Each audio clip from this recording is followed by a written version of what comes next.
दोस्तों नमस्कार, मैं रमन शर्मा। कल एक अद्भुत घटना हुई।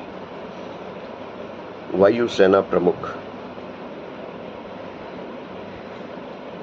जनता के सामने आए, एक बयान जारी किया कि भारत ने पाकिस्तान के 6 विमान गिराए। बहुत बढ़िया बात है। ये 3 महीने के बाद क्यों हो रहा है? ये ऑपरेशन सिंदूर के 3 दिन बाद क्यों नहीं हुआ? अब क्या वायुसेना जाग गई है? ऐसा कुछ नहीं है। उन्हें भेजा गया है वोट चोरी की चर्चा को खारिज करने के लिए, या उसको दबाने के लिए, या ये नया मुद्दा छेड़ने के लिए, और ये मुद्दा चर्चा में आ भी गया। लेकिन इस बार वोट चोरी का मुद्दा दब नहीं रहा है। संसद नहीं चल रही, इस पे कोई चर्चा नहीं है। ट्रंप मोदी को प्रताड़ित कर रहा है, इसके ऊपर भी कोई चर्चा नहीं है। वोट चोरी की चर्चा सबसे ऊपर है।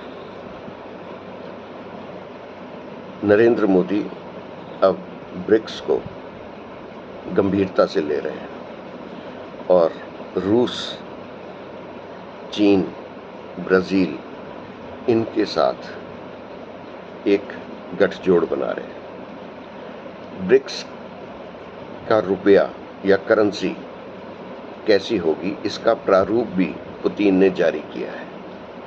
यानी ट्रंप को अब इतना भयभीत कर देंगे कि वैसे भी यूएस डॉलर की कीमत रह नहीं जाएगी। अगर 6-7 और देश जैसे ईरान है,